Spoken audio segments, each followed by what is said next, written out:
देखिए green TV YouTube पर भी, बस सब्सक्राइब करें और बेल आइकन दबाएं। नमस्कार दोस्तों, स्वागत है आपका किसान बुलेटिन में और मैं हूं आपके साथ पारुल यादव। चलिए जल्दी से एक नजर डालते हैं खेती किसानी और ग्रामीण भारत की आज की बड़ी हेडलाइंस पर। 2 सप्ताह में टमाटर की कीमतों ने मारा यू टर्न, नई फसल आने से धड़ाम से नीचे गिरे दाम। नौकरी छोड़कर शुरू की खेती, आज केले व गन्ने की सह फसली खेती करके लाखों कमा रहा है एमबीए किसान। धान खरीद केंद्र पर किसानों को मिल रहा भरपेट भोजन, धान बेचने आए किसानों पर मेहरबान है ये सेवा समिति। जहां बीते महीने टमाटर की कीमतें आसमान छू रही थी, तो वहीं अब वही टमाटर धड़ाम से जमीन पर आ गिरा है। दरअसल आपको बता दें कि अभी 2 सप्ताह पहले ही टमाटर की जो कीमत थी वो 100 रुपए किलो के पार जा पहुंची थी। हालात ये हो चले थे कि लोगों ने टमाटर खरीदना ही बंद कर दिया था, मगर अब केवल 12 से 13 दिनों के अंदर ही टमाटर की कीमतों में 60% की गिरावट दर्ज की गई है, जिसके चलते अब टमाटर के दाम 40 रुपए प्रति किलो ही रह गए हैं। इस पर जहां किसानों ने अपनी राय जाहिर करते हुए कहा है कि देश के कुछ हिस्सों में अब नई फसल आने से टमाटर की कीमतों में कमी आई है, जबकि बाढ़ व बारिश का असर कम होना भी इसके पीछे एक बड़ी वजह मानी जा रही है। बावजूद इसके जहां किसान अभी थोक बाजार में 15 से 20 रुपए किलो पर टमाटर बेच रहे हैं, वहीं आमजन को खुदरा बाजार में इसकी डबल कीमत अदा करनी पड़ती है। एक खबर की माने तो केंद्र सरकार की ऑनलाइन मंडी इनाम के मुताबिक चित्तूर जिले की मदनपल्ले मंडी में 5 दिसंबर को टमाटर का मॉडल प्राइस सिर्फ 1800 रुपए प्रति क्विंटल रह गया था। वहीं पालम नेर मंडी में ये दाम और कम होकर महज 1500 रुपए प्रति क्विंटल रह गए हैं। इसके अलावा उत्तर प्रदेश के खैर में इसका थोक रेट 2000 रुपए प्रति क्विंटल रहा, जो कि महाराष्ट्र के नासिक में टमाटर का न्यूनतम दाम 500 और मॉडल प्राइस 621 रुपए है। टमाटर की कीमतों में आई गिरावट को लेकर all India vegetable growers association के प्रेसिडेंट श्रीराम गड़ीगल का भी यही कहना है कि अब कई जिलों के मार्केट में टमाटर की नई फसल आना शुरू हो गई है, जिसके चलते इसकी कीमतें नीचे गिर गई हैं। जहां एक तरफ किसान अपने बच्चों को पढ़ा लिखाकर शहरों का रास्ता दिखा रहे हैं, तो वहीं दूसरी तरफ शहरी वासी अब अपना रुख गांव की तरफ करने में लगे हुए हैं। दरअसल उत्तर प्रदेश के रामपुर जिले के रहने वाले एमबीए पास 36 साल के बबली गुर्जर का नाम भी ऐसे ही किसानों में शामिल है, जो शहर में अपनी अच्छी खासी लाखों रुपयों की नौकरी छोड़कर आज के वक्त में खेती कर रहे हैं। आपको बता दें कि एमबीए करने के बाद साल 2009 में बबली गुर्जर ने दिल्ली की एक नामी कंपनी में काम करना शुरू किया था, लेकिन कुछ वक्त काम करने के बाद बबली के मन में अपना ही कुछ शुरू करने का ख्याल पनपने लगा। ऐसे में 2 साल नौकरी करने के बाद बबली वापस अपने गांव लौट आए और अपने भाई के साथ वहां पर पड़ी अपनी 60 बीघा जमीन पर सहफसली खेती करना शुरू कर दिया। शुरुआत में बबली ने महज 6 बीघा खेत में केले की फसल बोई और साथ ही गन्ना भी बोया, जिसमें केले की पैदावार शानदार हुई, तो वहीं करीब 15 फुट लंबा गन्ना हुआ, जिसको देखने के लिए कृषि विभाग के अफसरों के अलावा दूर दूर से किसान भी उमड़ पड़े। बबली का दावा है कि इससे बबली को करीब 50 से 55 हजार रुपए प्रति बीघा प्रति वर्ष की आय हुई। बस इसके बाद बबली में आत्मविश्वास भी उमड़ पड़ा और अब वो सहफसली खेती को पूरे 60 बीघे जमीन में कर रहे हैं। बता दें कि गन्ने व केले की सहफसल लेने से उन्हें प्रति वर्ष प्रति हेक्टेयर 7 से 8 लाख रुपए तक का मुनाफा होता है।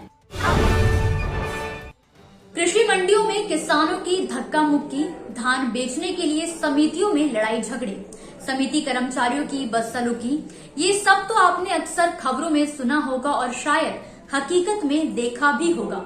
लेकिन छत्तीसगढ़ के महासमुंद जिले में एक ऐसी भी समिति है जहां पर धान बेचने के लिए आने वाला कोई भी किसान भूखा नहीं रहता, बल्कि यहां हर किसान को इज्जत से बैठाकर भरपेट खाना तक खिलाया जाता है। दरअसल हम बात कर रहे हैं महासमुंद जिले की खल्लारी सहकारी समिति की, जहां पर किसानों से न सिर्फ उचित कीमत पर धान खरीदा जाता है, बल्कि उन्हें भरपेट भोजन भी कराया जाता है। जी हाँ, यहाँ पर रोजाना दोपहर में लंच तैयार किया जाता है और किसानों को बारी बारी से नंबर से बैठाकर खिलाया भी जाता है। एक जानकारी की माने तो पिछले 3 दिनों में रोजाना करीब 150 से ज्यादा किसान इस मंडी में खाना खा रहे हैं। वहीं 70 से 80 लोग यहाँ पर काम करते हैं, जिन्हें भी मंडी समिति की ओर से खाना खिलाया जाता है। आपको बता दें कि खल्लारी सहकारी समिति में करीब 13 गांव के लगभग 2000 किसान पंजीकृत हैं। यहाँ पर 1 दिसंबर से समर्थन मूल्य पर धान खरीदी शुरू होने के साथ ही किसानों को खाना खिलाने की शुरुआत की गई है। इस बारे में समिति के अध्यक्ष विजय बंजारे ने बताया कि वो पिछले 5 साल से समिति के अध्यक्ष पद पर हैं। इसके पहले 10 साल तक उनके पिता समिति के अध्यक्ष थे और वो भी एक किसान हैं और किसानों की परेशानियों को बखूबी समझते हैं। जब एक किसान अपनी उपज बेचने सुबह घर से निकलता है तो उसे पेट में एक निवाला डालते तक शाम हो जाती है।